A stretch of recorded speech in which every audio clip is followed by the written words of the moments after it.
For the ones who get it done, the most important part is the one you need now. And the best partner is the one who can deliver. That's why millions of maintenance and repair pros trust Grainger, because we have professional-grade supplies for every industry, even hard-to-find products. And we have same-day pickup and next-day delivery on most orders. But most importantly, we have an unwavering commitment to help keep you up and running. Call, click Grainger.com, or just stop by. Grainger, for the ones who get it done. Breaking down every game, every day in Major League Baseball, this is the Baseball Betting Show. Here is your host, Greg Peterson. Good morning from the low. Welcome to lovely Las Vegas for the Baseball Betting Show with myself, Greg Peterson, now part of the VSiN Family Podcast. We've got an excellent podcast for you as we're going to be joined in segment number 2 by Adam Rosenberg. He does great work over at the Sports Gambling Podcast Network, the Dad's Bet Baseball Podcast, and so much more. And we're going to be chatting with him about how he's just been gauging props this far this season. We're also going to be diving in on what he's taking a look at for Tuesday, just the process in general, trying to find out a little bit more about home run props, how he takes a look at things in terms of total outs, things like that. So I absolutely love getting him aboard and getting that insight, and we're going to have a great time with him in segment number 2. In the final segment, going to get you guys picks and analysis on every game on the betting board for this Baseball Tuesday as we touch them all. If you do have a question, comment, segment idea, what have you for this podcast, you have one of two ways we offer those in. First one is my Twitter/X timeline at Junit_D1. Keep in mind, letters CM, the email does not matter, so as per usual, please do send these into the timeline. And the other way is find an Apple Podcast review. If you rate this podcast 5 stars, it is very much appreciated. From there, you're able to fire in whatever you'd like to hear on this podcast via that 5-star review. Did not get in any Twitter/X questions today, but everything is brought to you by Edge Boost. Over at Edge Boost, they make sure that bettors are able to access their funds 24/7, 365, because this is not running on credit or anything like that. This is a bank account where you're able to utilize your funds any way possible. You're able to utilize them in any way that you would like as well. And when you go to edgeboost.bet, utilize the promo code of Greg, that is GREG. You'll get a $1 match on your first deposit up to $25. That's over at edgeboost.bet. Promo code GREG. Now let's take a look back at everything that we did see in baseball on Monday. Try to find some trends and try to get to know these teams a little bit better. Games from yesterday is Greg buzzing about. Here is the rowdy recap. The Mets put up a 19 spot against the old Washington Nationals, as the Mets have actually been one of your top 100 teams in all baseball this year. 10 overs, 18 unders, and a push, and 19-5 was the final in this one. You had a total of 33 hits in this game, and for the Mets, many of them flew over the fence, like Brandon Nimmo, 2 home runs. 5th and 6th home runs of the campaign. Jeff McNeil, first home run of the season. And Mark Vientos, his 3rd home run of the season.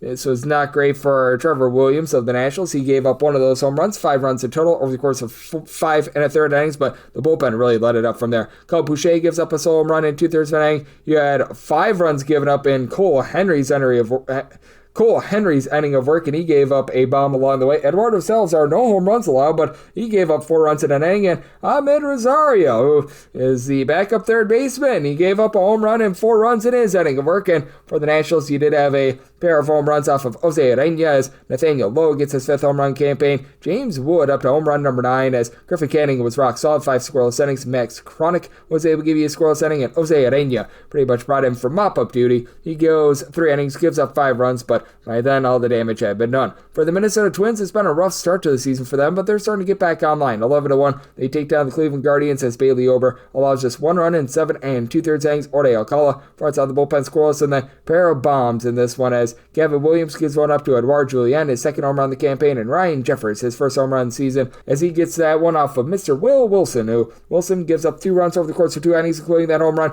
Cody Bolton gives up 3 runs in his 2 innings of work for Cleveland, and for Gavin Williams, he just was not long for this game. 4 runs allowed in 2 innings, including 1 of those home runs. Jacob Junis, 2 scoreless innings. Tim Aaron gives up 2 runs in a 1/3 of an inning. Paul Sewald, pair of outside the bullpen scoreless, and for the Minnesota Twins, nice commanding win there. The Cincinnati Reds, well, they were on to a nice win over the St. Louis Cardinals by a count of 3-1, as for St. Louis, Andre 3000 Palante wasn't terrible in this one. Does give up 3 runs in 6 innings, including a home run to Jose Trevino, his 2nd home run in the campaign. From there, you had John King coupled with Riley O'Brien combined for 2 scoreless innings, but not a lot doing in this game off of Nick Martinez, who allows 1 run in 6 innings. Graham Ashcraft, Tony Santillan, Emilio Pagan all able to land a scoreless inning from there.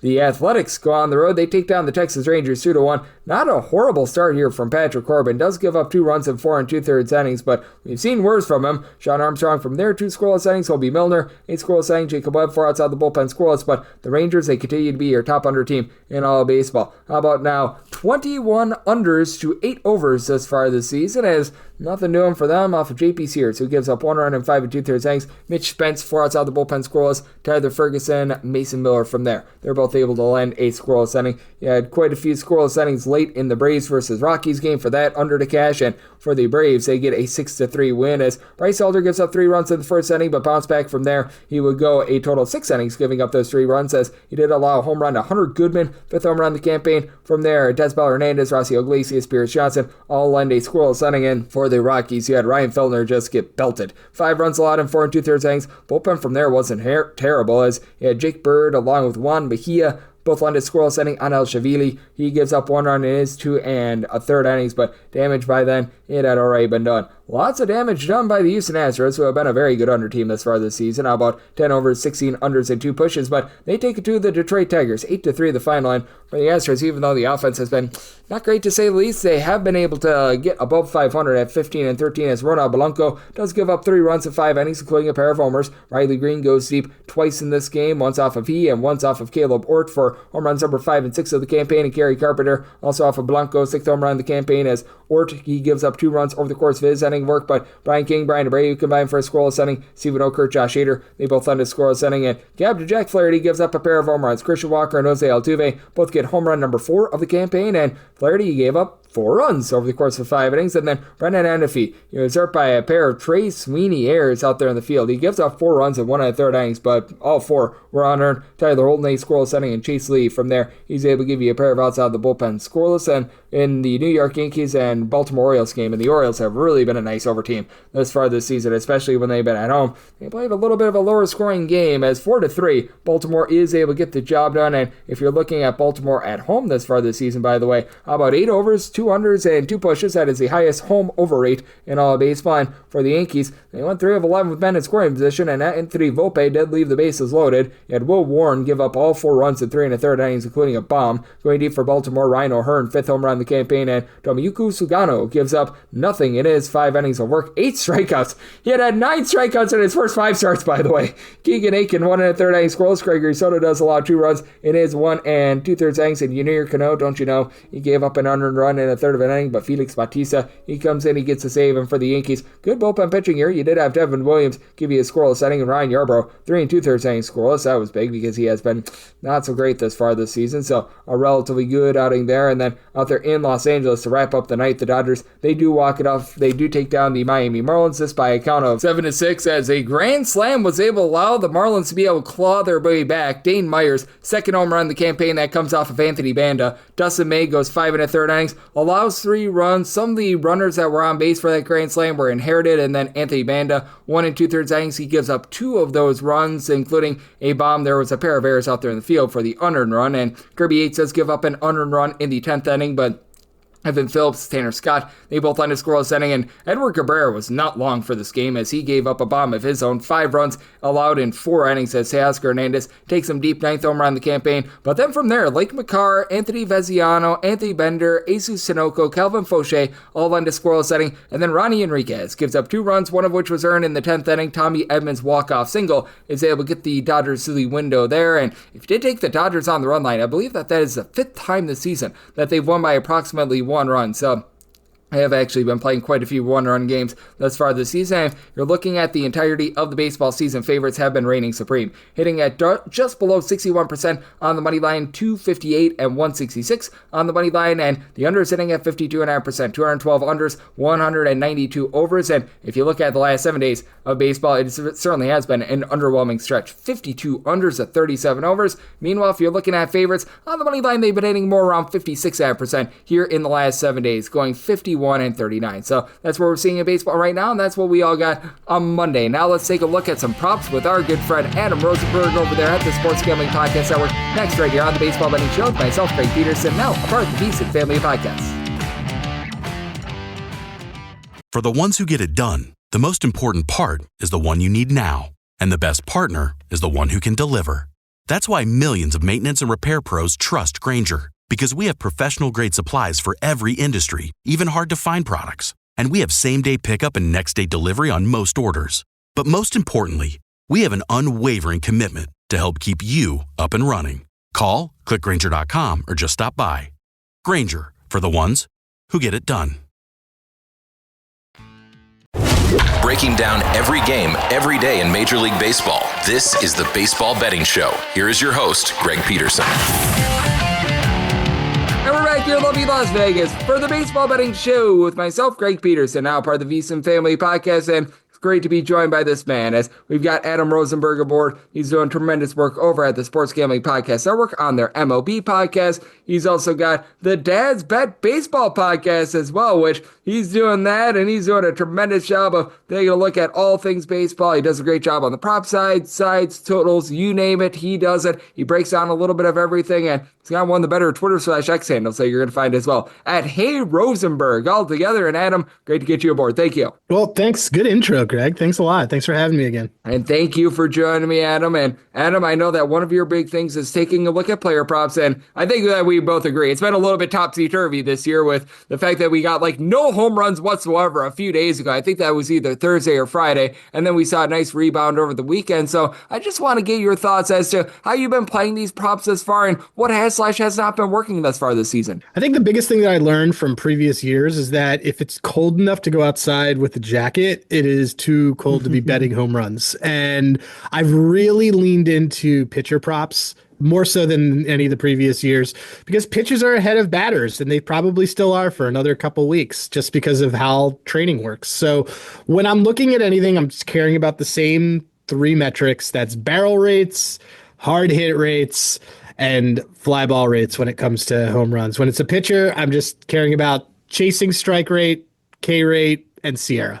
And I think that that's a good way to be able to go about it. And I do think that it's a little bit tough this time of year to be able to dive in on home run props. And when would you say is really the time that you start to dive in on it a little bit more? Is that more around Memorial Day? Is that more around June, July, the summer months when we get the NBA/NHL playoffs out of our lives? Or is it perhaps a little bit of a different timing in general? I'm in from day one. I even did those Tokyo games while I was in Vegas, and I saw you. Just really pivoting to like what markets I'm going to want to do. Like right now, I'm having a lot of fun with the team total bases market, which is only available on a few books, but you can basically, it's different than runs. You can look at a team and how they're performing from an ISO perspective and their isolated power, and you can decide, oh, hey, this team's hitting hot. They don't necessarily have to score a bunch of runs. They could just get a whole bunch of bases. So I've been playing that market a lot. The Mets, by the way, are very good in that market. Just playing, honestly, a lot of pitcher stuff. I did, as soon as we went on air, I hit a no sweat home run 9-1 on Ryan O'Hearn, which was pretty nice. A bad start for Will Warren. Kind of saw that one coming. It's a fun process. We've got a lot of baseball left. Absolutely. And how much, when you take a look at some of these props,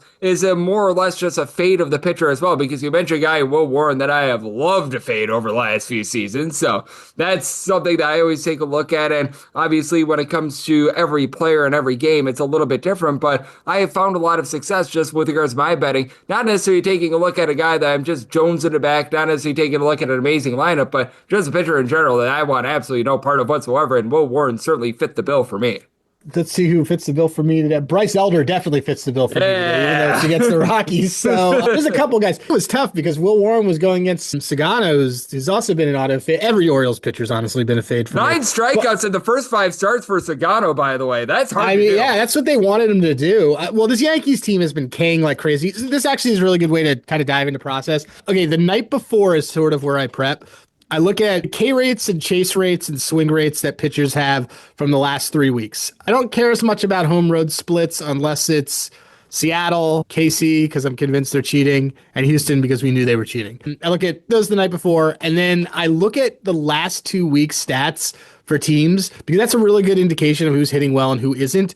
And if I see things below a threshold, if people are 26% or higher in K rate as a team, I don't care about the splits on it. That's just bad. And I immediately start targeting pitchers that I know I'm going to have the next day just for K props and things like that. And so I say this to say, the Yankees have been hitting the ball really well, but they also have the second worst K rate in the majors because they're just swinging at everything.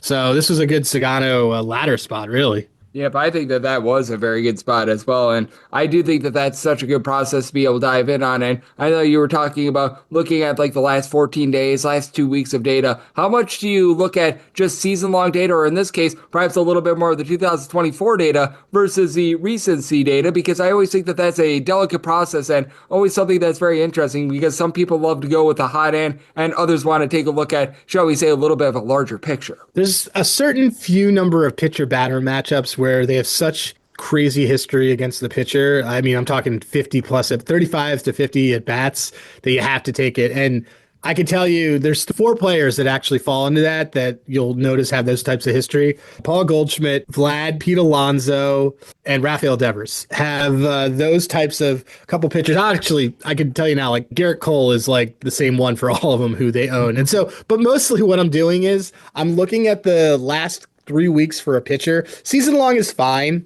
but 3 weeks gives me an idea of who they really are, because you're probably going to have at least one road start in there. You're going to have at least 3 starts to begin with. So I use a 3-week rolling split. And then on the batter side, I want to see what they've done for the season, but what I care about for hitting props is the last 5 days. I want to see barrels. I want to see a hard hit rate. And that means that they're seeing the ball really well, and the ball looks like a beach ball to them. Yep, that's what you love to see, because there are some of these guys that they just do get so white hot as well. And I always do think that that's interesting to dive in on, as Adam Rosenberg, who does such great work over at the Sports Gambling Podcast Network, is joining me on the Baseball Betting Show. And when you do your process as well, how much do you want to take into account like 1 or 2 outliers that might be skewing the numbers? And by that, I mean on Monday, we saw the New York Mets score 19 runs after, let's call it what it is. Prior to that 19-run outburst for the New York Mets, it's been a little bit hot and cold for them on offense. We remember last week, the Reds scored 24 runs against the Baltimore Orioles. How much do you want to try to perhaps take one of those outliers out of the fold? Because I do think that, especially with such a small sample size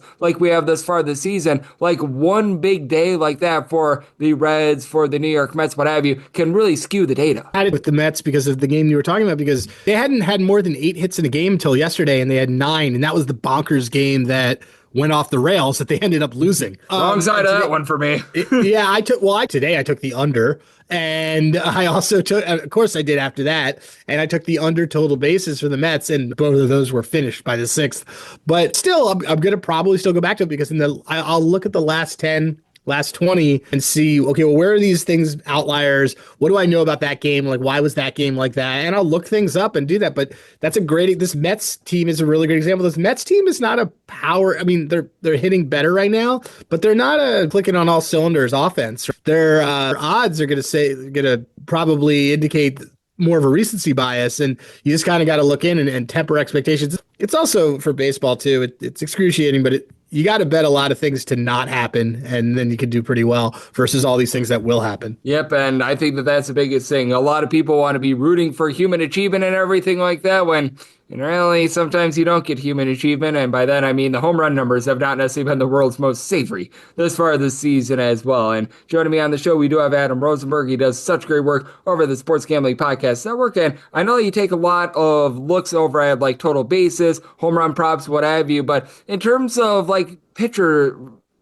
pitchers, shall we say, props, do you take a look at any of those? Like, do you take a look at over-under strikeouts, guys who record a win, anything like that, or do you stick a little bit more to just the total bases and the home run props? I look at a lot of outs. I'm looking at all of them. Outs, earned runs. If they have a high whip, I like to take their earned runs. If that means they constantly have traffic. If someone has a really good ground ball rate and a good K rate, I will take their outs, because they can get out of innings pretty quickly and induce ground balls. I've been having a lot of fun with the hits allowed. The Nats and the Orioles, the entire, I guess, the DMV area, interesting to bet pitcher props, because none of their pitchers have been able to go deep, and it's been killing the bullpen. And so you kind of have to think strategically of, well, who do they need to go 6 today, or else they're going to have to fold everything after you look at who's pitching tomorrow, all sorts of stuff. I mean, the Orioles have Kyle Gibson going, and he can't be expected to go deep, but Sagana's already got 80 pitches and he's in the 5th. Yeah, that bullpen's going to get used again. Yep, it certainly is going to be, and I think that that's such a good point that you bring up, and just taking a look at what we are going to be getting on Tuesday as well. I know that you've been mentioning quite a bit with regards to this Yankees versus Orioles series in general, and that is going to be interesting with Kyle Gibson making his first start of the season, and Yankees are opening up to being a whopper of a minus 155 favorite. How do you take a look at a situation situation like this, because right now that total is 9.5, with Carlos Rodon, he could easily go out there and be amazing, because we saw him in his last 2 starts give up a combined 0 earned runs. But you mentioned it with Kyle Gibson, big giant roll of the dice with this being his first start of the season. Yeah, I mean, side-wise, I'm going to want the Yankees because I don't like how this Orioles team has looked or how they're hitting. But also just looking at Carlos Rodon, I'm going to definitely be targeting his K-prop because this Orioles team has been swinging for the fences and missing quite a lot. He has a 33% K rate over the last 3 weeks, a 30% chase rate, and an 11% swing strike rate. So when you have elite numbers in all 3 of those for a pitcher, I target you the next day. Even if the opposing team is in the bottom third, I'm going to want to target you for that. But the Orioles have a lot of trouble across the board. And like I said, they're going to the bullpen early tonight, and they're going to have to go to the bullpen early tomorrow for Kyle Gibson, who's 37. So we will see how this works out. But I'm definitely already know that I'm going to want the Yankees. Yep, absolutely. And I think that that's big to take a look at, because for the Orioles, Ynier Cano, Felix Bautista, 2 really good bullpen pieces, but guys not named Ynier Cano and Felix Bautista, very much a roll of the dice as well. So I always do think that that's valuable to be taking a look at. And additionally, when it comes to everything that we're getting in baseball right now, we have noticed a clear divide between the haves and the have-nots. Like, I'm looking at you, the Colorado Rockies, who entered into Monday, I believe, with 4 wins, and currently on pace to win 29 games this far this season. How much do you just want to target some of these teams as just total fades? Like, I've been doing that with the Rockies, I've been doing that with the Chicago White Sox, and I know you do that a lot more for props, but I do think that there are some teams in general where there's a lot of value in just banking on them giving you a bad performance, because that's all they do. The Angels are starting to creep into that category. They're really, really bad offensively. And Jack Conowitz pitches on Tuesday, who can't strike out anyone to save his life. He can't strike anyone out. They can't make that line low enough. That's probably the team that I looked at. Was the Marlins, but they're really too feisty. They don't actually K as much as everyone thinks they do. But the Angels went from being really exciting to the bottom worst numbers that I'm just auto fades on anything. Look, they're in Seattle. Bryce Miller at home. We know he already has really good home splits. This is going to be an absolute ladder situation when it comes to strikeouts. 27.9 K rate over the last 3 weeks. And at home, he's been fantastic. So these are the kind of things that I look at the night before and kind of get prepped. So I appreciate kind of some of the heads up as I look at these for the first time with you. Absolutely. I do love it. And just on first glance, I know that you've mentioned a few things that you're looking at. Just anything that's really catching your eye, whether that be a few props that you might be liking, or perhaps it's a side or a total, because as we know, a lot of these props are not going to be up until the AM, so those numbers are going to be varying quite a bit. But we do know that, like, for example, the Yankees are going to be a sizable favorite. We know that we've got a total of 9 out there with the Royals and the Rays, and the Royals have not been able to bat their way out of a paper bag this far this season. So anything else that might be catching your eye in terms of what you're looking at for Tuesday? I think I may go with this Angels team total under 2.5 plus 142. And you would not believe how few times that they've done this. They've actually only gone over it twice in their last 6 road games. This is something that I'm already going to tell you. Like when I look at teams that I know aren't hitting, I don't see off days getting them ready to go hit again. So these team totals, some of the fun alt reverse run lines. Like if I look at the board tomorrow and I try to find somebody who is a dog that I don't think should be a dog based on a pitching matchup, like the Bowden Francis again. Garrett Crochet's been a fun fade. I think everyone's going to want to be on the Red Sox tomorrow, and I'm probably going to back Toronto with Bowden Francis, who I'm a big fan of, and then I'll do a reverse run line on that too, which will be fun because it's usually about like plus 290 on that kind of stuff for a dog. So yeah, got me excited. There's a lot of stuff that I'm kind of looking at. Oh, it is a juicy board that we do have for Tuesday. There's a few games that are off the board, unfortunately, but you know what? I know that you, Adam, are doing a tremendous job over at the Sports Gambling Podcast Network. You're looking at these props, you're looking at these sides, you're looking at a little bit of everything in baseball, and I know you do a great job on so many fronts. When the NFL season is back in our lives, you're going to do a great job there and so much more. So love the good people at home. Know it's all on tap for you and how people can follow along on social media and other platforms. You can find me on the MLB Sports Gambling Podcast 3 times a week, Monday, Wednesday, Friday at 10 a.m. with Scott Reichel. We go through the props. And then Dad's Bet Baseball, which I do once or twice a week with Slippin' Jimmy, who he is at Dad's That Bet. But yeah, you can find me on those things all the time. I'm on Rhythm, all sorts of stuff at Hey Rosenberg. Just shoot me a message. Always down to talk baseball or anything, really. Absolutely. And Adam, he does such a great job looking at so many different sports, taking a look at so many different markets, and every single time he joins me, he lends such great insight. So big thanks, Adam, for joining me on the Baseball Betting Show, now part of the VSiN Family Podcast. And coming up next, it is that time of podcast. I give you picks and analysis on every game on the betting board for this Baseball Tuesday as we touch them all. If you work in quality control at a candy factory, you know strict safety regulations come with the job. It's why you partner with Grainger. Grainger helps you find the high-quality and compliant products your business needs to inspect, detect, and help correct issues. And the sweetest part is, everyone gets a product that's as safe to eat as it is delicious. Call 1-800-GRAINGER, click Grainger.com, or just stop by. Grainger, for the ones who get it done. Breaking down every game, every day in Major League Baseball. This is the Baseball Betting Show. Here is your host, Greg Peterson.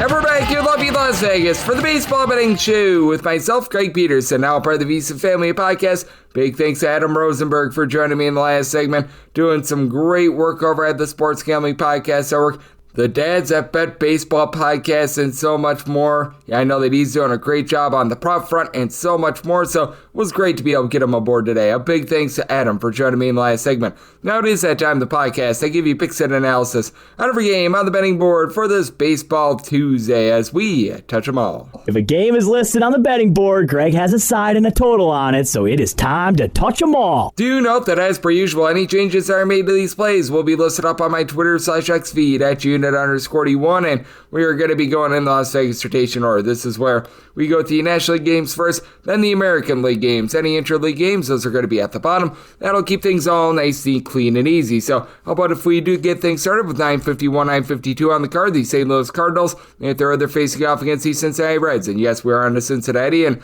they're on to Brady Singer, hoping to have the Cardinals singing the blues. And you got Miles Michaelis on the bump for the Cardinals, so on this game is 9.5. Unders between -110 to a -115. And the over is between -105 to -110, with the Reds are going to be getting them between -130 to -135, +114 to +120. That number on St. Louis, and I'm going to be willing to lay it with the Reds. I did set them as a favorite of -150 here, mainly because, for Miles Michaelis, has been relatively rough. North of 5.5 ERA, he's just not giving you any swings and misses whatsoever. I don't think that he's given up a home run all season long, to his credit, but he's just giving up more and more and more contact, and out there in Great American Small Park, where, well, it's called Great American Small Park for a reason. That's not something that you want. And for the Reds, I do recognize that their offensive numbers a little bit warped by the fact that they go into Baltimore last week. They have that 24-run game, so that is very much making their metrics look a little bit different than what they truly are. But that said, you have had Gavin Lux be able to step up, hit darn near 300 for this team. Ellie De La Cruz is giving you 5+ home runs. You've had great production out of some of the more, shall we say, ancillary pieces in the outfield, including Austin the Say's kid, who's up to 5 home runs. Missed the first few games of the season, but he has made up for lost time and then some. TJ Friedel is giving you about a 350 on base, so I like the way that these guys are stepping up, even with having Jameer Candelario, Spencer Sear, both hitting below the Mendoza line of 200. And then for the St. Louis Cardinals, it is an offensive which has a little bit of upside. You've had Nolan Arenado not necessarily supply the deep ball like he has in past seasons, but he's still giving you north of a 340 on base. You've been able to have Victor Scott step up, move the line for the team. Wilson Contreras has been rough to begin the season, but feels like he's picking it up. Lars Nootbaar is giving north of a 400 on base. Brendan Donovan's hitting a 350, and even though the home run numbers are a little bit lacking with Ivan Herrera currently being on the injured list, you do have a bunch of guys that do find a way to be able to move the line. But for the Cardinals as well, 25th in the league in terms of bullpen ERA right now. You've had a lot of guys struggling in this bullpen, the likes of John King, Ryan Fernandez, Jojo Romero, all posting up north of a 5 ERA. That's been rough. Ryan Helsley is one of the better closers in all of baseball, but other than Kyle Lee, not having a lot of support out there. And the Reds are in the upper half of baseball in terms of their own bullpen ERA. I know that they've dealt with a few ailments, but getting back Alexis Diaz, that's going to be helping them out. I'm still not necessarily a fan of Emilio Pagan, but that said, you've got a lot of guys I think are going to end the year with a sub-3.5 ERA. Guys like Scott Barlow, Tony Santillan, Taylor Rogers, they're all doing a relatively solid job. And for Brady Singer, he's not a guy that's going to absolutely blow you away or anything like that, but he's been solid this far this season. He is posting up a sub-3.5 ERA. He's able to give you about 9 strikeouts per 9 innings. Throughout his career, has been been able to do a solid job in terms of not giving up too many walks. I think that that's going to be enough to get the job done in this spot, and I did set this total at a 9.2. I think that Miles Michaelis going to give up his runs, but it is a Reds team that's had a little bit of struggle when they've been at home this far this season with regards to their offense. So this is a circumstance where I'm going to be willing to take a shot on the under, and I'm going to be in on the money line of the Cincinnati Reds, as I did set them at a minus 150, 953, 954 on the betting board. It is the Pittsburgh Pirates, and they play the Chicago Cubs. Right now it reads to be determined versus to be determined. That is relatively rough, so this is a game that is presently off the board, but both ESPN and CBS Sports are projecting that this is going to be Shota Imanaga going up against Andrew Heaney, and I've got my handicap if this is indeed the case. I did set the Cubs as a minus 132 favorite, and I've got a total to wear a 7.5 or less. I'm going to be in on the over, and an 8 or higher, I'm going to be willing to take a shot on the under. As for Shota Imanaga, he hasn't been getting a whole bunch of swings and misses thus far this season, but that said, he's been able to do a relatively solid job of being able to hold down the fort, being able to induce soft contact, and his walks rate, ever since coming up to the big league level, since coming on over from Japan, has been less than 2 walks per 9 innings. So I do think that there might be a little bit of, shall we say, strife with Shota Imanaga moving forward, because when you are only getting, like he is this year, about 7 strikeouts per 9 innings, that is a bit of a cause for concern. That's why he's got a 520 fielding independent compared to a ERA of a 3.18.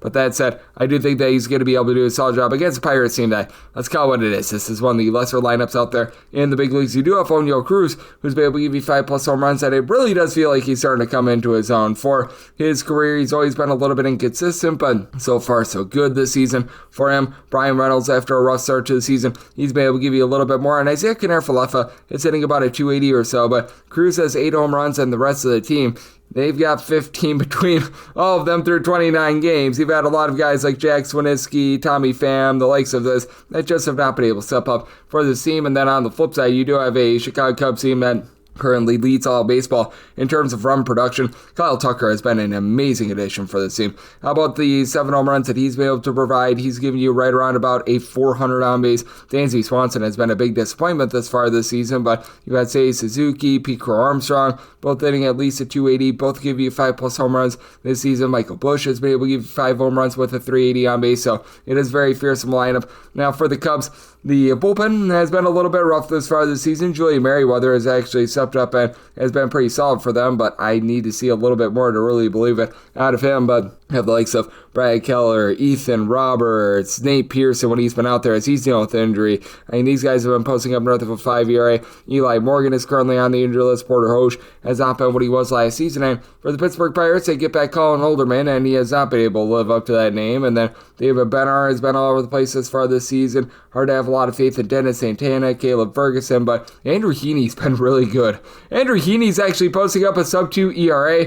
Now, is this going to be long-lasting? I'm not sure. He's always had the propensity to give up the deep ball in his MLB career for his career, giving up about a home run and a half per 9 innings, but he has all of a sudden been able to find it. Still give you some good swings and misses with about 9 strikeouts per 9 innings and just a 225 fielding dependent. So I did set a little bit of a lower total in this one. 7.5 or less, and on the over, 8 or higher, the under end. We'll lay up to a minus 131 with this Cubs money line, plus 133 or more. I'm going to be in on the Buccos. 955, 956 on the betting board. The Washington Nationals hit the road. They're facing off against the Philadelphia Phillies. Zach Whelan and Dylan Wheeler is on the bump for the Phils, and Mackenzie Gore goes for Washington. Washington does find themselves between plus 158 to plus 165 underdogs, and between minus 182 to a minus 192 is that number on Philadelphia. 8 to 8.5 is the total. On the 8, the over is minus 120, the under is even. On the 8.5, under is minus 115, over is minus 105. And if you're looking at that run line of the Phillies, you're finding that at a plus 115.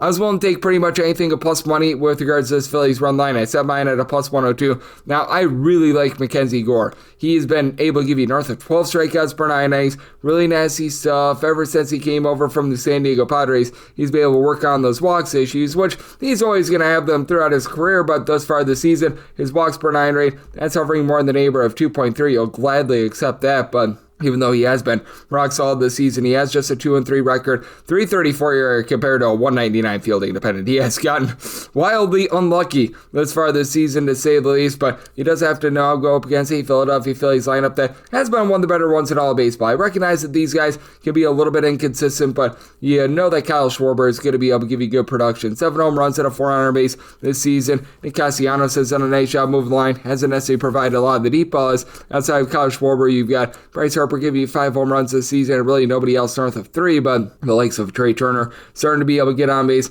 It's been a rough year for Alec Boehm, but he's getting a little bit better as things are going along. Brandon Marsh has just been absolutely awful, but Armando Sosa is hitting above a 400 in the small sample size that he's gotten. Bryson Stott has found a way to be able to get on base, so I like what they're doing there. Now for the Philadelphia Phillies, what I don't like is the fact that the bullpen has not been good thus far this season. You've got Jose Alvarado, Matt Strahm, and pretty much a bunch of schlubs. The likes of Ryan Kerkering, Joe Ross, guys like this. Tanner Banks hasn't been too bad, but you've got a lot of guys that are right now posting up an ERA that's north of a 5, so that's a big handprint for this team and for the Philadelphia Phillies. They certainly have been able to get a lot of production out of Zach Wheeler over the last few seasons. Has always been a little bit shaky, though, towards like the first month or so of the season. Like, if you look at his career numbers, his highest ERA is in the months of like March/April, and then he gets better from there. The strikeout numbers have been there. He's been able to give you north of 12 strikeouts per 9 innings, but has also given up 6 home runs in his first 6 starts of the season. He is facing off against the Washington Nationals team that is becoming a little bit more all or nothing at the plate.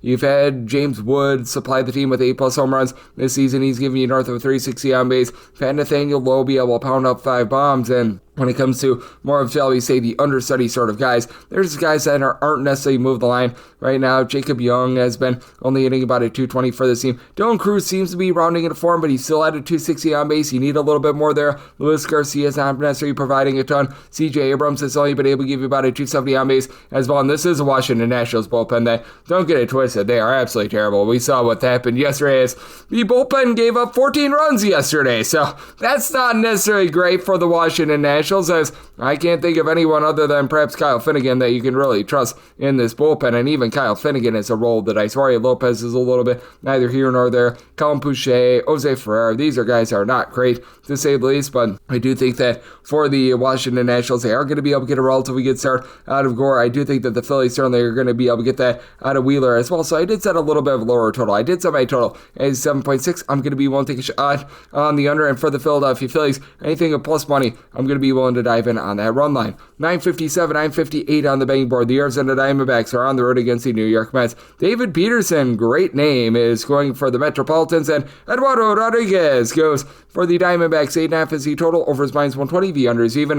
With the Mets, they're between -140 to -135 favorites. I'm seeing a -142 out there as well, and between +118 to +125. That number on Arizona, I did set the Diamondbacks at a +119, so +120 or higher. That puts me in on their money line. Since the start of the 2024 season, the Arizona Diamondbacks are leading the league in run scoring, and it is a Diamondbacks team that has been able to get a ton out of Corbin Carroll this season. I'm still convinced that he was banged up last season because he had towards the back of that 2023 campaign like a shoulder sublux when he slid into second base in one of the games, and I truly think that that was bothering him. Now he's back to full force. You had Eugenio Suarez have a 4 home run game in a losing effort over the weekend. I don't know if that's necessarily going to be duplicable, and for Eugenio Suarez, the batting average is not necessarily there, but my goodness, that guy is absolutely putting the boom on the ball. And for the Arizona Diamondbacks, just 1 through 9, there are no easy outs in this lineup, whether that be Josh Naylor, Geraldo Perdomo,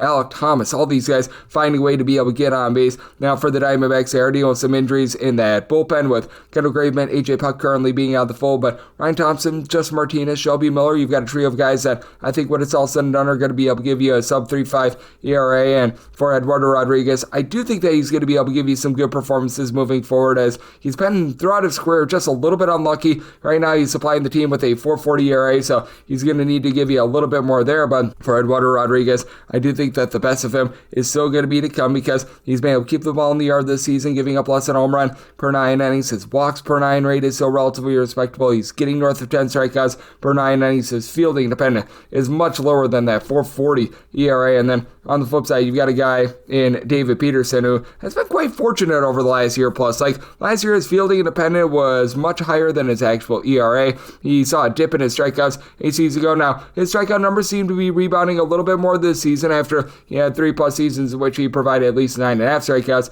per 9 innings. He's back up to about 9.2 punch-outs per 9, but for Mr. Peterson, he has given up 2 earned runs or fewer in all but one of his starts this season when he gave up 3 runs against the St. Louis Cardinals. I think that he's going to have a little bit of a tougher time here, and for the Mets, they're coming off of a 19-run outburst yesterday. I don't think that they're going to be continuing that moving forward, though I do expect Juan Soto to be able to give you a little bit more power. Pete Alonso has obviously been amazing with north of a 4 base. He's been able to slug out the deep ball. Francisco Lindor is doing a great job of finding a way on base, and I like what Luanel Acuna is doing in terms of finding a way to get on base. Mark Vientos seems to be finally busting out of his funk as well, but for the Mets, I do think that this top 10 team in terms of bullpen ERA is going to start to regress a little bit, even though I do like the long guys like a Max Chronic, Oscar Barzobin have been rock solid, and Edwin Diaz has been a little bit of a roll of the dice. That said, I do think that the Diamondbacks are going to be able to get to Peterson in this spot, put some runs up on the board, so at a plus 120 or higher. I do like the money line of the Diamondbacks, and I like this under. I did some I told at 8.2. Expect a good start from Eduardo Rodriguez. 959, 960 on the betting board. The Colorado Rockies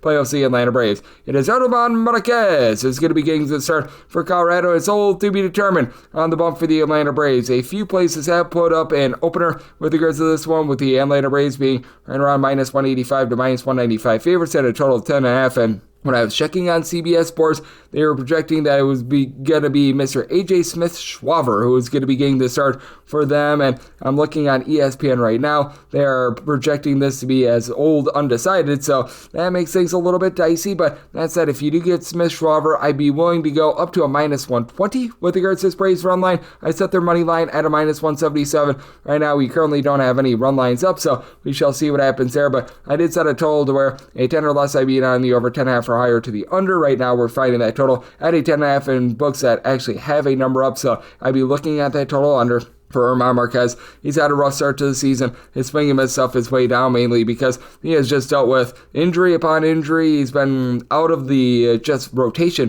for the last few seasons in general. I do think that he's going to find a little bit of better form of himself. For Germán Marquez, a 9.30 ERA thus far this season, so it really can't go anywhere but up from here. But that said, I do think that for the Atlanta Braves, they still have a few things that they need to sort out with regards to this lineup. They've had Austin Riley look much better for them. He's been able to supply the team with north of 6 home runs, 18 RBI, starting to be able to move the line, get back on base. You've had 7 home runs out of Sean Murphy, who's been a little bit of an all-or-nothing hitter this far this season. As out of his 11 hits, 7 of them have flown over the fence, but Marcell Ozuna giving you north of a 450 on base. Matt Olson starting to move the line, albeit not on pace for that 50 home run season like he had a few seasons ago, but he's starting to be able to give you a little bit of something. You need a bit more of the likes of Brian De La Cruz, Jared Kelenic, Nick Allen, guys like this, but they are starting to round into form at the top. And for the Colorado Rockies, obviously the offense is much better at home rather than on the road, but this has still been one of the most rough offenses in all baseball. You do have Jordan Beck, who's been able to supply the team with 5 home runs, and you do have a Rockies team that's averaging about 2 runs per game away from home, closer to about 5 runs per game at home. Hunter Goodman has been able to give you about a 350 or so on base, but Ryan McMahon is currently hitting a $160. Michael Toglia has not been good for the team. Mickey Moniak isn't giving you too much. I do like Nick Martini. I felt like he was a solid add in the offseason, but Chris Bryant, as useful as a poopy flavored lollipop, is back on the injured list, and this is a Rockies team that I believe is a little bit better in their bullpen this season. Have had a pair of guys in Jimmy Urquette, Jake Bird be able to supply a sub-3 ERA, but like Savon El-Shavili, Luis Peralta, Tyler Kinley, guys like this are just simply not good. And for the Atlanta Braves, they do lose AJ Minter in the offseason, but Rocio Iglesias is still one of the better closers in the big leagues. Desbel Hernandez has been solid in this bullpen. Don't have a lot of faith in Aaron Bummer, but with Smith-Schwaber getting the start, assuming that he does, and if it's going to be someone else, it might adjust his handicap a little bit, but not too much. But at the minor league level, it's always been able to get a little bit north of 10 strikeouts per 9 innings. I do think that he's going to go out there, give you a solid performance. Pitching at Coors is a little bit difficult, but what else is difficult is to be able to back this lineup of the Colorado Rockies. So if I could get a minus 120 or better, I'd be looking at that Atlanta Braves run line, and then I did something I told to where at a 10.5, I'm going to be willing to take a shot on the under. 961, 962 on the betting board. It is the San Diego Padres playing us to the San Francisco Giants, as Logan Webb is going for the Giants, and Nick Pivetta is on the bump for the Padres. Right now, that total is between 6.5 to 7. On the 7, the under is minus 130 and the over is plus 110. Meanwhile, on the 6.5, over is minus 115, under is minus 105, and the Giants are anywhere between minus 120 to minus 130 favorites. Plus 110 across the board is that number on the Padres, and I'm going to be willing to buy in on the Padres money line. I do feel like they should be the favorite, and it all goes back to the fact that Logan Webb, throughout his career, just has not been the same player when he's been away from home rather than when he's been at home. Now, the Padres' injuries are going to be able to help him out a little bit, but that said, this is a man that in Logan Webb throughout his career has been able to post up an ERA that hovers right around about a 270 at home. When he's away from home, this goes down to a 403. So something that I always very much take into account. And Nick Pivetta has just been a completely different pitcher since getting away from Boston. Boston, obviously a notorious hitter's ballpark with the Green Monster and the way that the fences are out so short around the, shall we say, foul poles. And that's a big reason why he was over the last few seasons, giving up a home run and a half per 9 innings, posting up a sub-225 fielding independent, 120 ERA thus far this season. He has been incredible. And a big thing for the Padres is that the bullpen has just been absolutely lights out.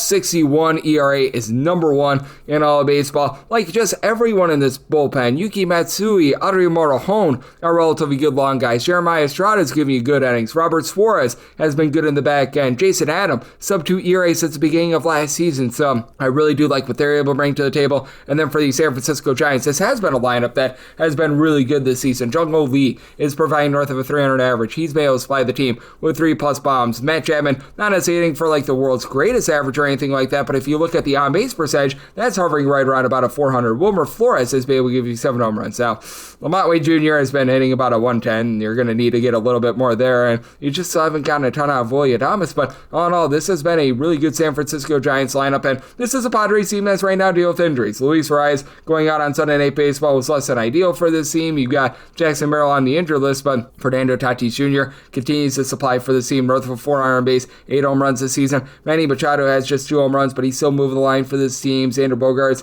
you need more than the 0 home runs, but he's been able to give you about a 340 or so on base as well. Gavin Sheets is something I do like as well. So for the San Diego Padres, I do think that even though this is a little bit of a hampered lineup, I still think that they're going to be able to give you some good production here and get the job done. For Nick Pivetta, again, Logan Webb hasn't been the same guy on the road, and the bullpen that is backing him up is solid, but it's not necessarily great. You've got the likes of Tyler Rogers, Eric Miller, guys like this that I think when it's all said and done, they'll provide about a 3.5 ERA. Camilo Doval is not back to where he was 2 seasons ago, but he's better than he was last season as well. So semi-total 7.3. I'm going to be taking a shot on the over of 6.5 and feel like the Padres on the money line made this a minus 132. 963, 964 on the betting board. The Miami Marlins are on the road against the LA Dodgers as Sandy Alcantara is on the bump for the Marlins, and right now it's a little to be determined on the bump for the LA Dodgers. So this is a game that is presently off the board. Now, when I was checking CBS Sports, they were lining this up as if Matt Sauer was going to be getting the start for them. I've seen in other places that perhaps this will be Tony Gonsolin making his season debut for the team as well. Whether you get Gonsolin or Sauer, I don't think that this is going to be too much difference. I'd be willing to lay up to a minus 120 with this Dodgers run line, plus 230 for higher. Looking at the Marlins money line, then set my total to where a 9 or less. I'm in on the over 9.5 or higher. The under, for Alcantara, he's just not the same guy that he was during that Cy Young Award winning season, as he has been very shaky in terms of command, and that's the biggest thing. When he was able to win the Cy Young, it's not like he was some sort of strikeout artist or anything like that, but he was able to go deep into games because he was keeping the walks down. He was very judicious with his just overall pitch mix, and right now he's got a whopping 6.56 ERA, giving up 4.5 walks per 9 innings. This would be the first time since 2019 that he gives up north of 3.2 walks per 9 innings. And if you do get Matt Sauer, he's been pretty solid at the minor league level, and honestly, I would have a little bit more faith in him than Tony Gonsolin, because even when Gonsolin was making his All-Star Game appearance, that guy was getting as lucky as all heck a few seasons ago. But you know this with the LA Dodgers, you're going to get a Death Star lineup and a whole bunch of guys firing all cylinders. Felt like they needed to bust out of a little bit of a funk over the weekend against the Pittsburgh Pirates, and they were able to do so on Saturday. And you still have Shohei Ohtani, who's giving you north of a 355 on base. Honestly, he's been a little bit cold over the last few weeks, but you know that he's going to be able to pick it up. You do need more out of Max Muncy. He entered into yesterday with 0 home runs this far this season and just not moving line. But you've got Andy Paz, who he had a little bit of a slow start to the season. He's picking up. Teoscar Hernandez, 7+ home runs. He's been able to do a nice job hitting for about a 275. Not drawing a lot of walks, but you know that he's going to be able to pick it up. And Mookie Betts, he's had a little bit of a slow start to the season. I have to think that illness that he had early on has affected him a little bit, but you know that he's going to be able to round into form as well. And then with the Miami Marlins, this is a nice station-to-station sort of team, and I just don't know how long Augustin Ramirez is going to be able to keep this up. Young 23-year-old who entered into yesterday hitting north of 400 with 3 home runs. He's been up at the big league level for like a week, and it's been absolutely amazing. But AC Sanchez, he's better than the guy that's currently hitting below the Mendoza line of 200. Otto Lopez, he should be able to give you a little bit more. But other than Matt Mervis, aside from perhaps Ramirez, who, again, I need to see a little bit more to believe it, you just don't have a lot of power in this lineup. Xavier Edwards, he was able to hit for a cycle last season. He's good at being able to move the line and get on base, but do have some question marks with regards to this lineup. But again, if you get Matt Sauer, Tony Gonsolin, something like that, they are going to give up a few runs for the Dodgers, and it's the Miami Marlins bullpen that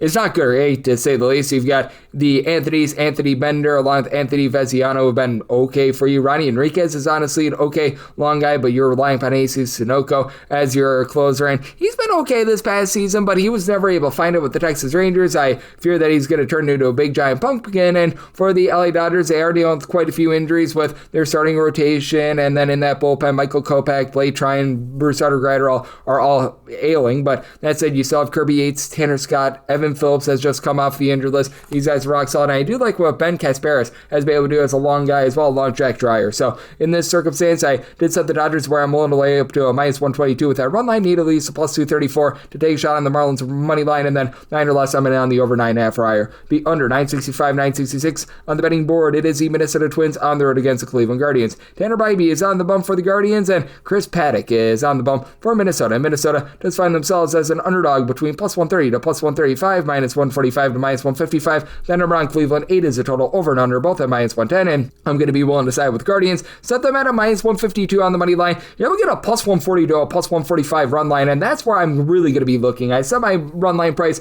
more at a plus 131 because I do think that both of these guys are going to be surrendering some runs. Chris Paddock has been a little bit better ever since his first 2 starts of the season were just ridiculously awful, and Tanner Bybee did look better in his last start as well, because Bybee last season, he was very rock solid. 3.47 ERA, was giving up only about a home run per 9, 3.56 fielding independent, and he just started out this year not great, to say the least. He had that 7-run outing against the LA Angels. He really gave it up against the Baltimore Orioles, but coming off of giving up just 2 runs in 6 innings against the Yankees, has been solid at home this season. On the road, he has been an absolute disaster, so that's something that you do want to be watching out for. And his strikeout numbers have been a little bit down for Bybee this year, only about 7.5 strikeouts per 9 innings, and for Paddock, ever since he joined the Minnesota Twins, he's been giving you about 8 or so strikeouts per 9 innings, and this year he's right on par with that, but the walks have really creeped up. He's given up north of 5 walks per 9 innings, 6.45 ERA, 5.92 fielding independent. Again, he's been a little bit better recently, giving up 3 earned runs for fewer in each out of his last 4 starts, but those walks issues are there. He gives up a little bit too much hard contact, as his home runs per 9 rate this year is 2, and for the Minnesota Twins, it's not the world's worst bullpen, it's not the world's greatest bullpen. You've got a guy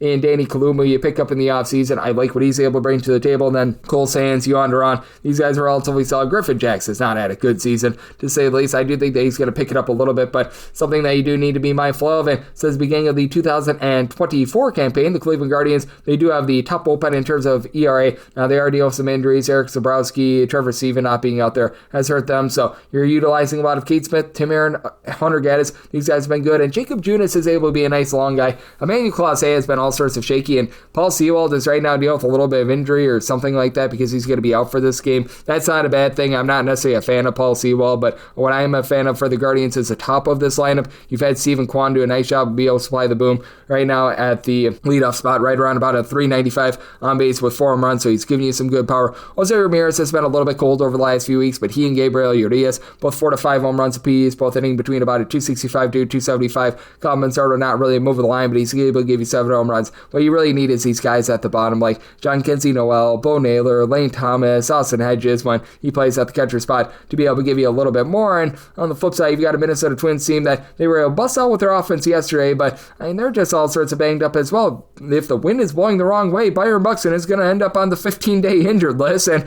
Royce Lewis is right now there. Willie Castro's nailing. You've got Matt Wallner currently out of the fold. Harrison Bader has been able to give you a little bit of power. He's up to 3 home runs. He's okay moving the line, but not necessarily tremendous. It's been a rough year for Ryan Jeffers, who has yet to hit a home run. His average is starting to get back up there a little bit, but Carlos Correa continuing to hit below a 225 is rough. He's looked a little bit better over the last week, and and I do think that there's some positivity moving forward for the Minnesota Twins, but that said, I do think that the Guardians take it to Paddock and company, so here at the 8, I like the over, and I'm going to be willing to lay the run line here of the Guardians getting that plus money. 967, 968 on the betting board. The New York Yankees hit the road to face off against the Baltimore Orioles as Kyle Gibson goes for the O's, and you've got Carlos Rodon on the bump for the Yankees. Yankees are a pretty good size favorite. You're going to be finding them anywhere between minus 145 to a minus 155, between plus 130 to plus 139. That number on Baltimore, 9.5 is the total. Under is minus 115, over is minus 105, and did set my total at 8.6. I'm going to be willing to dive in on this total under. As for Carlos Rodon,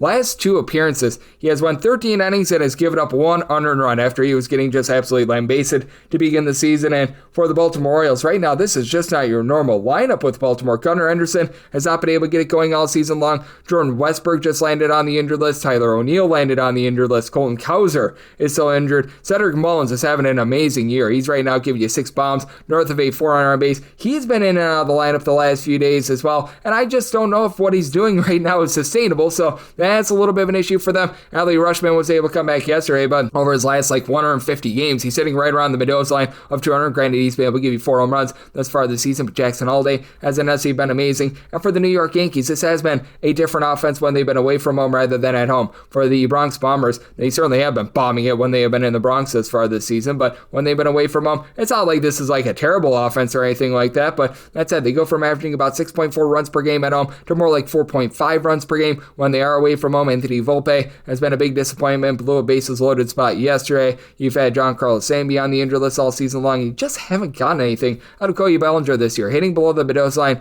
of a 200. You've got Paul Goldschmidt doing a great job moving the line. He's giving you a 400 on base, not a lot of power, but as Walter Cabrera is moving the line, you do have Jazz Chisholm, who's giving you great power, but not necessarily a lot of on base, and Aaron Judge, he's just doing it all, right around about a 500 on base. He's been able to hit 8 home runs. He's been great, but for the Yankees, you do have a little bit of suspectness in this bullpen. Devin Williams, now the closer spot, rightfully so, because Luke Weaver, he's been about as locked down as it gets in the big leagues over the last 12 or so months. Ian Hamilton is a guy with some upside. I like what Tim Hill brings to the table, and for Baltimore, if they can just get some sort of length out of Kyle Gibson, they do have some nice pieces as trustworthy guys in the bullpen. Ynier Cano, Felix Bautista are rock solid, and Gregory Soto, he's having a little bit of a rough year, but you know that the upside is there. Sir Anthony Dominguez has been able to round into better form ever since he got traded from the Philadelphia Phillies, and for Gibson last year, about a league average pitcher, was getting about 8 strikeouts per 9 innings, was giving up 3.5 walks per 9. He did make 3 minor league rehab starts coming in, so it's not like he's coming in completely cold. I think that they did it right with regards to giving him multiple rehab stops, and I do think that he's going to be able to lend some sort of length, probably like a 4 or 5 inning guy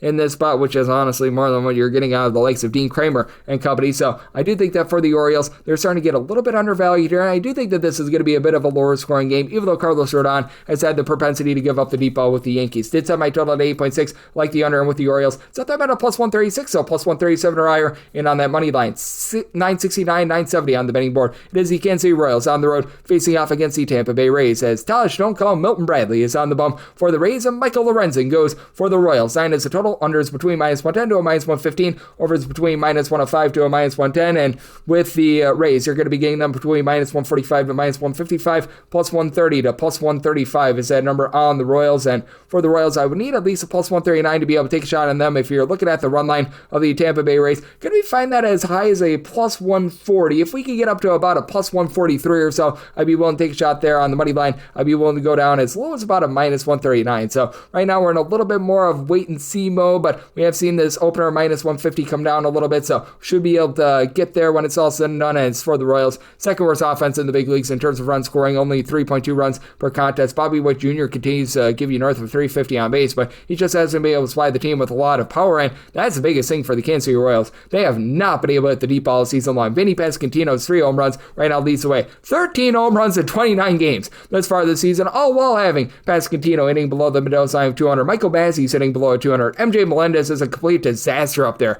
at the plate. Kevon Biggio is giving you nothing. Like, you've been able to get Salvador Perez to be able to give you a little bit more recently, but he hasn't even been that great. And I will say, for the Royals, this is an improved bullpen as you bring in Carlos Aceves, a nice lockdown closer. Other than what happened last Tuesday, overall he's been relatively solid. Daniel Lynch has been able to give you some good innings. Lucas Erceg, sub-1 ERA, so I like what these guys are bringing to the table, but as we know, the Tampa Bay Rays, they're masters of being able to maneuver in terms of their bullpen. Pete Fairbanks, one of the better closers that you're going to find in all of baseball. Eric Orze, he's a new guy that they've been trotting out there. He's looked relatively rock solid. Likes of Hunter Biggie, Garrett Clevenger, Mason Englert, they're all giving you a sub-3.5 ERA, so I mean, they do a nice job of mixing and matching there. And for Taj Bradley, it has been a little bit of a rough start to the season from north of a 5 ERA, but a fielding independent that's a skosh lower. He has been giving up the deep ball a little bit too much, but against the Kansas City Royals, they're able to mitigate that quite a bit. And for the Tampa Bay Rays, this has been a surprisingly solid offense, starting to add back to earth a little bit, but Jonathan Aranda hitting north of a 300 has been really nice for the team, as he's been able to supply them with 4 home runs. Junior Caminero hits 5 bombs, have been nice for the team, although his batting average has been a little bit wonky. Brandon Lau has been a little bit inconsistent as well, but you've had some of these guys like a Cameron Misner, like a Jake Magnum step up, be able to hit above a 300 for this team, and this team has really benefited from the fact that they are currently not playing at the Trop, because with this outdoor George Steinbrenner Stadium, they've really been able to do a better job on offense at home than they have in past years, averaging about 4.5 runs per game at home, more like 3.7 runs per game away from home. But I do think that Michael Lorenzen going to give you a relatively solid outing here. He was a very lucky pitcher last season. This year, he's getting exactly what he deserves. 3.90 ERA, 3.95 fielding independent. He's been giving up a little bit north of home run per 9 innings. The walks are a little bit better than they were a season ago, but still giving out 3.5 walks per 9 innings. Swing and miss stuff is okay, but not amazing. But with that said, I just don't think that the Royals do their part with this total. Set my total at an 8.4, so I'm going to be in on the under. If we can find a minus 139 or less, going to be in on the Rays money line / plus 140 or higher. Looking at the Kansas City Royals, 971, 972 on the betting board. The Boston Red Sox are on the road. They're facing off against the Toronto Blue Jays, as it is Garrett Crochet who's going to be on the bump for Boston. And right now, the betting board reads to be determined for the Blue Jays. You've got a few numbers up, with the Red Sox being between about minus 155 to minus 160 favorites, plus 130 to plus 142. That number on Toronto, with the total being 7.5. Over is between minus 110 to a minus 120. Under between even and minus 110. And at last check, I was seeing Bowden Francis going for the Blue Jays, and I have to think that that is going to be the case here. And if we do indeed get Mr. Francis going up against Garrett Crochet, I would be in on the Blue Jays on the money line. I set them at a plus 108. Now, if you get someone like an Easton Lucas, then I'd be probably setting the Red Sox more around about a minus 150. So we shall see what happens there. But if you do get Bowden Francis, even though he has been giving up a little bit more of the deep ball than what you'd like, and his fielding independent is more than a point higher than his ERA over the last 12 months, so he has been getting a little bit lucky, but I've been liking the outlook of him, and I do like the way that he's been able to just do a rock solid job for the team in general. But that said, for Mr. Garrett Crochet, he's been solid for the Boston Red Sox. His swing and miss stuff is down a little bit from where it was last season, but when you're getting 12.9 strikeouts per 9 innings, you know that it's probably not going to be going northward. But I mean, he's done a good job holding down the 4.224 fielding independent, $1.95, ERA 10.5 strikeouts to 3.5 walks per 9 innings. Now, the team is 2-2 in his last 4 starts, not necessarily because he's done a bad job. He did have that one start against the Seattle Mariners where he gave up 4 runs, but all in all, this guy's been able to do a nice job, and he's been delivering a lot of length as well. 5 2/3 innings or more in 4 of his last 5 starts, which is big because you've got Garrett Wildock, who I like as a multi-inning guy in that bullpen, but other than that, when you've got Aroldis Chapman as your closer, when you're relying upon Greg Weiss or guys like that, that's not a place where you necessarily want to be. And then for the Toronto Blue Jays, Bowden Francis has been able to lend a lot of length, so if you do get him, you're going to be in good shape there, and that's big because Eric Swanson, Nick Sandlin, both are on the injured list. Chad Green, Jeff Hoffman, Yimi Garcia, these guys are all going to give you a sub-3.5 ERA this season. And for the Toronto Blue Jays, the offense has been able to move the line. You don't have a lot of power, especially with Vlad Guerrero Jr. right now dealing with his power outage, for lack of a better term. He's only been able to give the team, I believe now, 2 home runs this season, but still give you a 372 on base. Anthony Santander has been a waste of money at this point, hitting below the Mendoza line 200, 3 home runs and north of 100 at-bats. You need more there, but George Springer is giving you north of 400 on base, even though Bo Bichette doesn't have the world's greatest on base and has 0 home runs. He's still hitting about a 290 for this unit. Miles Straw has been able to give you a little bit more, so this team is doing a good job of being able to get on base. They just need more home runs. 15 home runs in 28 games has been less than tremendous for them. And then flip side, you've got a Boston Red Sox team that has been hit or miss in terms of offense, I think is the best way of putting it. Alex Bregman, Trevor Story, these guys are both hitting north of a 275. Both of these guys have supplied some boom with 5 home runs apiece. You've got Christian Campbell, who's giving you a 400 on base. Weiler Abreu, 5 home runs at 88 at bats, 390 on base. So these guys have been solid, but some of the guys that were so good for them last season, like a David Hamilton, Robbie Gonzalez, they've seen a little bit of fall off, and Tristan Casas just has not been able to give you much of anything. 3 bombs and a 273 on base as far as this season, so it is an interesting ordeal. If you do get Francis versus Crochet, I did set my total at some 7.6, so I would be in on that over, and if you do indeed get Francis at a plus 109 or higher, going to be looking at that money line of the Jays, 973, 975 4 on the card. You've got the Walker Texas Rangers playing host to the Sacramento A's, as you've got Jacob deGrom on the bump for the Rangers, and right now it's to be determined for the Athletics, so this game is off the board. I was seeing Hogan's Heroes Harris going for the A's when I was checking a little bit before, and I have to figure that this is going to be either some sort of like a pseudo opener plus Harris, something like that, and if you do get this case, I'm going to be saying the Rangers as a very sizable favorite. I did set the Rangers as more of a minus 214 favorite, and I would be willing to take them at a minus 105 or better with regards to the run line, and if you do indeed get Harris versus Jacob deGrom, I did set my total to where in 8.5 or less, I'll be in on the over 9 or higher to the under. I've had to downgrade Jacob deGrom a little bit because this is just not the Jacob deGrom that we all know and love, and he's up there in years, 36 plus years old, so I don't think that we're ever going to see the old Jacob deGrom again. That said, he still looked relatively solid in his last start, gave up 2 runs in a little bit over 5 innings on the road against the A's. His strikeout numbers are still solid this year. He's giving you about 8.5 strikeouts for 9 innings, but has been giving up the deep ball a little bit more, albeit a small sample size, but 5 bombs given up in 27 innings, and if you do get Hogan Harris, not going to go too deep onto him, but he's been a guy that has went from being in the bullpen to being a starter, so he's been up, down, all around, and has already made a pair of long relief appearances for the Athletics this season, and he's a guy that's sort of been there, done that, 4 walks per 9 innings, 8 strikeouts per 9 throughout his career, 454 fielding independent. He's pretty much a league average pitcher, nothing more, nothing less, but what does hurt you is that the Athletics, they don't necessarily have the world's greatest bullpen, as the closer Mason Miller did have to go into the game yesterday as well, and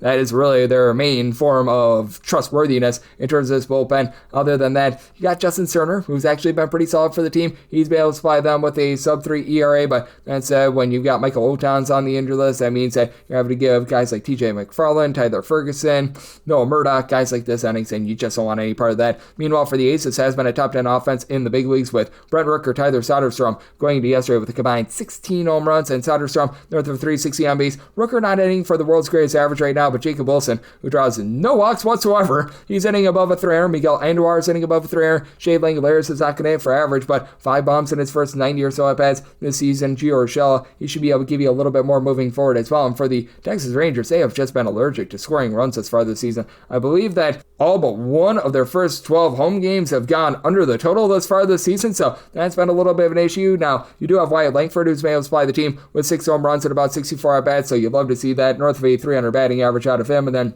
you have the likes of Marcus Semien, Jock Peterson, Jake Berger, all entering into yesterday, hitting below $175. I'll give you less than a 225 on base with not a lot of power. Corey Seager being on the injured list has very much been hurting the team, but the Rangers bullpen, I still have my question marks with it, but it's been looking a little bit better, as you've gotten some okay innings out of Mark Church. My guy, Caleb Belsley, I actually think is a relatively rock-solid long guy for the team that's able to give you multiple innings. You've had Jacob Webb do a nice job of being able to lend a little bit of support as well, and then you've had a guy be able to step up in Robert Garcia, who's right now supplying a sub-3 ERA. I don't know how long lasting that's going to be, but it's a Rangers bullpen that I think is going to see a little bit of regression, but that said, I trust in it a little bit more than the A's, and I do think that the Rangers bust out their swoon a little bit more in terms of this offense, so I'm going to be willing to lay up to a minus 105 with regards to that run line, and then I did set my total to where at 8.5 or less, I'm going to be in on the over 9 or higher to the under, and at least plus 215 to take a shot on Oakland. 975, 976 on the betting board. It is the Houston Astros playing us to the Detroit Tigers, as Reese Olson is on the bump for the Tigres, and Ryan Gusto is on the bump for Houston. Houston is in a relatively pick'em game. You're going to be finding them between a minus 105 to a minus 110 for the Tigers, and between minus 105 to minus 112. And your total on this game, it is 7.5. The over is anywhere between minus 110 to a minus 120, and the under is anywhere between even a minus 110. And for the Astros, set them at a minus 104. So if we can find a place that is giving you like a minus 104, minus 103 or something like that, I'm willing to take a shot on them on the money line. Meanwhile, if you're looking to lay a run half with the Houston Astros, in some places you're getting as high as plus $2. Honestly, if I had to play right now, I would be taking a look at plus $2, laying a run half, as I do think that Reese Olson has a little bit of shakiness in him. For Reese Olson, relatively okay pitcher. He's going to give up less than 3 walks per 9 innings. He's going to give you about 8 strikeouts per 9, 329 ERA, fielding dependent of 312. There's nothing really off-putting about him, and he's done a great job of being able to keep the ball in the yard last 2 seasons, only giving up about a half home run per 9 innings. But I do do think that the Astros are finally starting to erupt a little bit more with their offense. They were able to put together a nice performance yesterday, and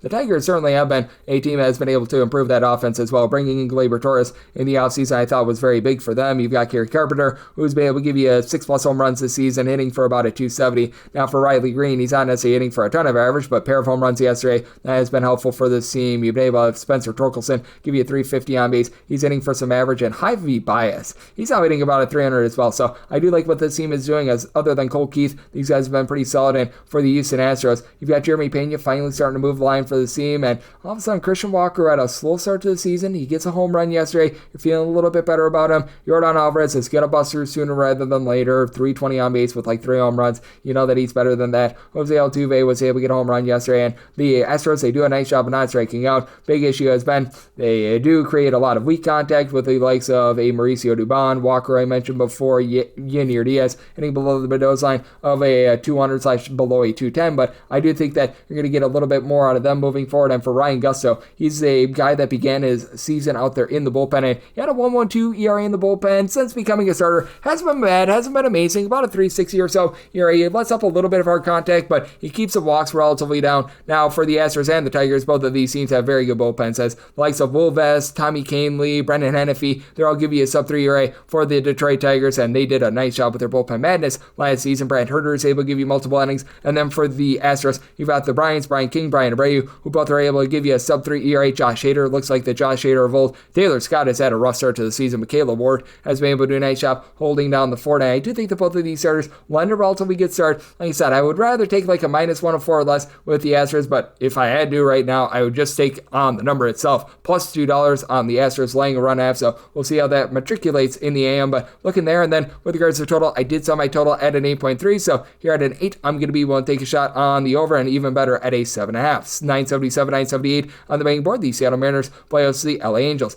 Jack Conowitz is on the bump for the Halos, and Bryce Miller goes for Seattle. Seattle is a pretty nice size favorite of anywhere between -165 to a -175, and between +142 to a +150 is that number on Los Angeles. 7.5 is the total. Over is between -110 to a -120. Under is between even a -110. And with the Seattle Mariners, I set them on the money line at a -211. I was willing to go up to a -105 on the run line. If you're looking to lay a run half with Seattle, you're getting that at a +130. So I am very much in there. As for Bryce Miller, he has always been a much better pitcher at home rather than on the road. On the road, his ERA rises by a full 1.5 as compared to at home. And for Bryce Miller, he's really been able to put it all together as a pitcher over the last, we're going to call it about 12 or so months. Did have a little bit of a rough go of it last time out against the Boston Red Sox, giving up 4 runs there. But that said, this is a man that has been able to give you about 9 strikeouts per 9 innings. The walks have been an issue this year. He has given up 14 walks in 25 2/3 innings after last season. It was more like 2.2 walks per 9 innings, but he's keeping the ball in the yard, allowing just 1 home run through his first 5 starts of the season, and pitching out there in Seattle, that's going to do a nice job of being able to mitigate a lot of the deep balls, and that's what the LA Angels rely upon. They are an all-or-nothing team that they either hit home runs or they hit for nothing whatsoever, as you've got Mike Trout, who's currently hitting below the Mendoza line of 200, which I still think is very, very strange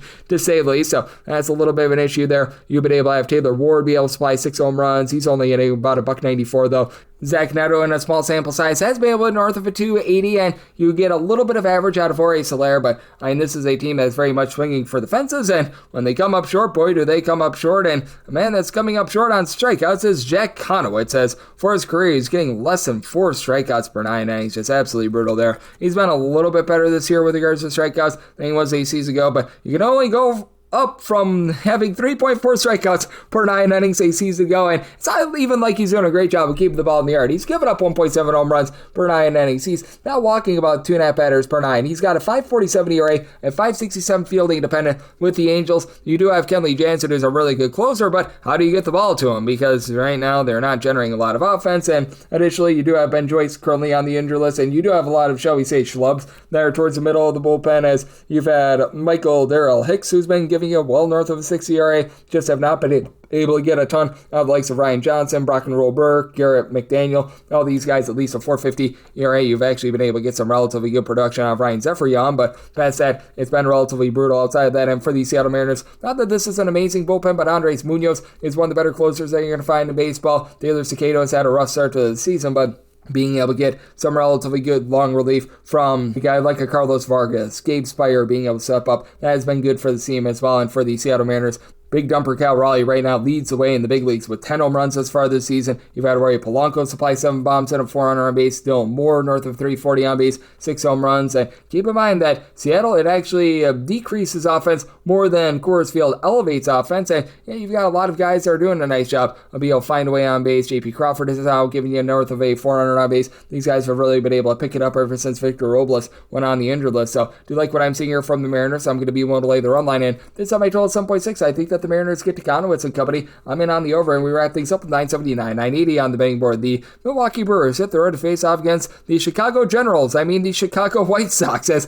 that's a ode to them, as Tyler Gilbert is apparently getting another start for the White Sox, and Freddie Peralta's on the bump for Milwaukee. Milwaukee between a minus 230 to a minus 240 favorite, and between plus 195 to a plus 212 is that number on the Southsiders. 8 is the total, under is minus 115, and the over is minus 105. Tyler Gilbert is like starting every single game right now for the Chicago White Sox because apparently everyone needs an opener. This was supposed to be Bryce Wilson at first, and we're probably going to see Bryce Wilson. We're probably going to see Tyler Gilbert. We're probably just going to see a poo-poo platter of different guys in this game because I believe that this might be a true bullpen spot. Now, they might utilize Wilson as a little bit more of a bulk guy, but at this point, they're just trying to mix and match in terms of their overall pitchers because they really don't have a lot of reliable starters. Their bullpen is not necessarily the world's most reliable either. Mike Vasile has actually been halfway decent for them. Got Cam Boucher, who he comes over from Boston. He's been okay. I like Penn Murphy when he was with Seattle, but he has been awful this season. Tyler Gilbert, he's going to be making his 3rd start in like a week. He's got north of 5 ERA.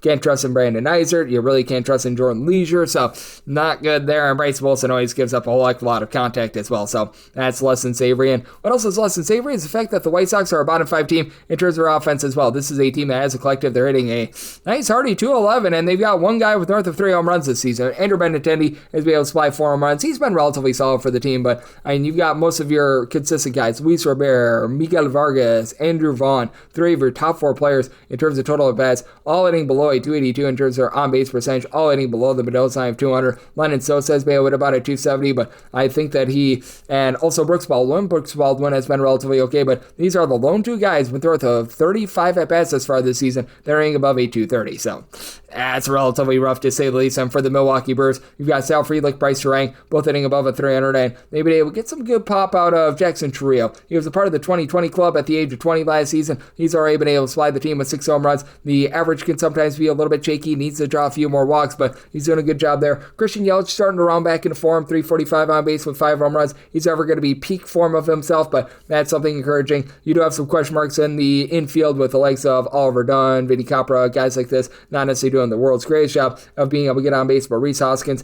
nearly a 400 on base. Power numbers are down, but his overall batting average, it is up as well. And then with this Brewers bullpen, it has been actually a bottom 5 bullpen in terms of ERA in the big leagues. I think that they're going to pick it up, especially with the way that Abner Uribe has been really good for the team. He's supplying a sub 250 ERA, and then you do have the guys that are back from a season ago, as well as you've got likes of Brian Hudson, throwing their Elvis Piñero, Yoel Payams. I do think that these guys, after rough starts to the season, they're going to be able to pick it up. They're going to be able to find it. And against a Chicago White Sox team that's not so great, I think that Freddie Peralta is going to be very, very lethal here. He's getting about 10 strikeouts per 9 innings. Has been able to reduce on the walks just a little bit as well. That's always been a kryptonite of his. He's giving up about 3 walks per 9 innings. He's been able to keep the ball in the yard, giving up about 0.8 home runs per 9 innings. So I do think that this is going to be Brew Crew domination here. I was willing to go up to a minus 147 in terms of this Brewers run line. Right now, find that out about a minus 135. So want to lay that run line, and I'm in on the under. So my total is 7.8, and that'll wrap things up for the Tuesday edition of the Baseball Betting Show, now part of the VSiN Family Podcast. And if you do like hearing from this fine podcast, Baseball Betting Show, you're able to subscribe wherever your podcast, Apple Podcasts, Google Play, Spotify, Stitcher, and TuneIn.